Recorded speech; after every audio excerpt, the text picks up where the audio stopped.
कहानी की शुरुआत में हम देखते हैं रोनी की कार रेल की पटरी पर पड़ी हुई है, जिसे ट्रेन कुचलते हुए आगे निकल जाती है। इसके बाद सीन शिफ्ट होता है और हम रोनी को एक अस्पताल में देखते हैं। इसके बाद एंट्री होती है रोनी के बड़े भाई जीतू की। डॉक्टर जीतू को बताता है रोनी कोमा में जा चुका है और ना जाने अब कब तक उसे होश आएगा। समय बीतता जाता है और फिर 7 महीने बाद अचानक रोनी की आंखें खुल जाती हैं, लेकिन उसे कुछ भी याद नहीं था सिवाय अलीशा नाम की लड़की के, जो कि एक्चुअल में थी ही नहीं। जीतू रोनी को समझाने की कोशिश करता है अलीशा नाम की कोई लड़की इस दुनिया में है ही नहीं, लेकिन रोनी मानने के लिए तैयार नहीं होता। इसलिए जीतू एक ओलिविया नाम की लड़की को पैसे देकर रोनी के पास भेज देता है ताकि रोनी अलीशा नाम की लड़की को भूल सके। फिर एक दिन रोनी को ऐसा लगता है कि उसके बड़े भाई जीतू ने उसकी गर्लफ्रेंड अलीशा की फोटो हटाकर अपनी फोटो लगा दी है। तब रोनी गुस्से में जीतू को ढूंढते ढूंढते एक आंटी के घर चला जाता है, जहां जीतू आंटी की कार ठीक कर रहा था। रोनी जीतू से लड़ने लगता है। आंटी जीतू को बचाने की कोशिश करती है, लेकिन गुस्से में रोनी आंटी पर भी हमला कर देता है। थोड़ी देर बाद ही आंटी पुलिस लेकर रोनी के घर पहुंच जाती है। अब पुलिस रोनी को पकड़कर अपने साथ थाने ले जाती है, जहां रोनी पुलिस को भी यही बताने की कोशिश करता है, मेरी गर्लफ्रेंड अलीशा का मर्डर हुआ है। पुलिस एसीपी रोनी से कहता है, चल बता, कहाँ है तेरी गर्लफ्रेंड की कब्र। रोनी पुलिस वालों को लेकर एक कब्रिस्तान में चला जाता है, जहां जाकर पुलिस देखती है कि वो कब्र अलीशा की नहीं बल्कि किसी बूढ़ी औरत की है। ये देखकर रोनी परेशान हो जाता है, यहां तो अलीशा की कब्र हुआ करती थी।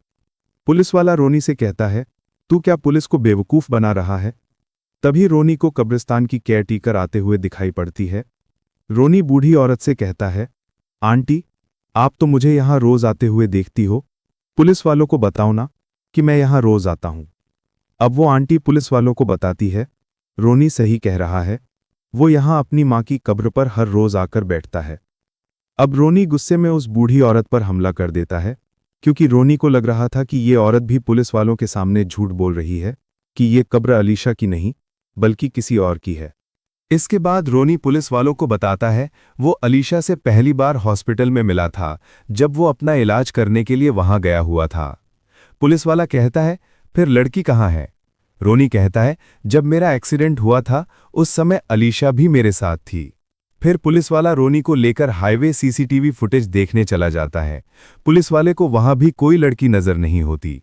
इसके बाद पुलिस वाला रोनी को लेकर एम्बुलेंस ड्राइवर के पास जाता है, जो रोनी को उठाकर अस्पताल में लेकर आया था। लेकिन वो एम्बुलेंस ड्राइवर भी यही बताता है, जब मैं रोनी को लेकर अस्पताल में आया तब उसके साथ कोई लड़की नहीं थी। अब पुलिस वाला बहुत इरिटेट हो जाता है और रोनी से कहता है, बहुत हो गया तेरा ड्रामा, चल अब जो भी सच है सब कुछ बता दे। तभी रोनी को अपने सामने से एक गाड़ी जाते हुए दिखाई देती है, जिसमें अलीशा की बहन कैथरीन बैठी हुई थी। रोनी गाड़ी के पीछे भागने लगता है और थोड़ी दूर भागने के बाद गाड़ी एक जगह रुक जाती है। रोनी कैथरीन से कहता है, मुझे पहचाना, लेकिन कैथरीन रोनी को पहचानने से इनकार कर देती है। वो लड़की कहती है, मैं कोई कैथरीन नहीं हूं, बल्कि मेरा नाम प्रियंका है। अब पुलिस रोनी को उठाकर जेल में डाल देती है। तभी ओलिविया पुलिस स्टेशन आकर रोनी की बेल करवा लेती है और उसे घर ले जाती है। रोनी की ऐसी हालत देखकर ओलिविया भी वहीं रुक जाती है। तभी ओलिविया एक खराब कागज फेंकती है, जिससे रोनी को याद आता है कि उसने भी अलीशा की पेंटिंग से अपनी फोटो निकालकर ऐसे ही फेंकी थी, जो एक बड़ी सी तस्वीर के पीछे चली गई थी। अब रोनी अलीशा के घर पहुंच जाता है, लेकिन तभी कुछ गुंडे रोनी को मारने की कोशिश करते हैं। तभी अचानक एक दीवार टूट जाती है, जिसके पीछे रोनी और अलीशा की एक बड़ी सी फोटो लगी हुई थी। अब रोनी को यकीन हो जाता है अलीशा कोई हेलुसिनेशन नहीं है, बल्कि अलीशा नाम की लड़की है। और न जाने क्यों सब लोग रोनी को यकीन दिलाना चाहते हैं कि अलीशा नाम की कोई लड़की इस दुनिया में है ही नहीं। अब रोनी को जीतू पर भी गुस्सा आता है। उसे लगता है कि जीतू भी किसी से पैसे लेकर उसे धोखा दे रहा है।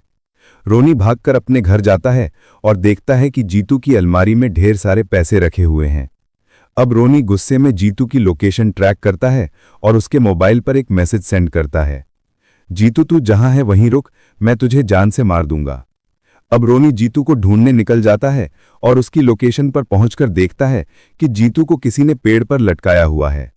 रोनी उसे पेड़ से उतार लेता है, लेकिन फिर भी कुछ गुंडे जीतू को मार देते हैं और वहां से भाग जाते हैं। रोनी पकड़ने के लिए उनके पीछे भागता है, लेकिन तभी पीछे से पुलिस जीतू की बॉडी के पास पहुंच जाती है। पुलिस जब जीतू का फोन चेक करती है तो उसमें रोनी का एक मैसेज मिलता है, जिसमें रोनी कहता है, जीतू तूने भी मुझे धोखा दिया, मैं तुझे मार दूंगा। जिसकी वजह से पुलिस को लगता है कि रोनी ने जीतू का मर्डर किया और यहां से भाग गया। अब रोनी दोबारा अलीशा की बहन कैथरीन से मिलने चला जाता है। कैथरीन रोनी को बताती है, मुझे एक चौको नाम के गुंडे ने मजबूर किया था झूठ बोलने के लिए। तभी कुछ गुंडे कैथरीन को मारने के लिए भी वहां पहुंच जाते हैं। हालांकि रोनी कैथरीन को बचा लेता है और लड़ते लड़ते चौको के छोटे भाई का फोन रोनी के हाथ लग जाता है। रोनी जब उसे फोन को चेक करता है तो उसमें ओलिविया के बहुत सारे मिस कॉल दिखाई पड़ते हैं। अब रोनी भागकर ओलिविया से मिलने पहुंच जाता है और आखिरकार कुछ गुंडे ओलिविया को भी खत्म कर देते हैं। लेकिन मरते मरते ओलिविया रोनी को बताती है, अलीशा जिंदा है और चौको नाम के गैंगस्टर के पास है। अब हमें फिल्म में चौको को दिखाया जाता है। दरअसल चौको की एक गर्लफ्रेंड थी जिसकी सूरत बिल्कुल अलीशा से मिलती थी, और एक दिन गैंग वॉर के बीच चौको की गर्लफ्रेंड मारी जाती है, जिससे चौको बहुत परेशान हो जाता है। फिर एक दिन चौको की नज़र अलीशा पर पड़ती है। अब चौको अलीशा को किसी भी हालत में पाना चाहता था। फिर एक दिन जब रोनी और अलीशा गाड़ी से जा रहे होते हैं तो चौको एक ट्रक से उनका एक्सीडेंट करवा देता है। रोनी को तो वहीं गाड़ी में छोड़ दिया जाता है, लेकिन अलीशा को चौको के आदमी अपने साथ उठाकर ले जाते हैं। और आखिरकार रोनी को यह पता चल जाता है कि अलीशा अभी भी जिंदा है। तो रोनी अलीशा को बचाने के लिए उसी जगह पहुंच जाता है जहां चौको अलीशा से शादी करने वाला था। और आखिरकार चौको और रोनी के बीच जबरदस्त फाइट होती है, जिसमें चौको मारा जाता है। रोनी अलीशा को बचाकर अपने साथ ले आता है और यहीं खत्म हो जाती है फिल्म की कहानी। उम्मीद है आपको कहानी पसंद आई होगी। अगर हाँ, तो चैनल को सब्सक्राइब और लाइक कर दीजिएगा। Thanks for watching.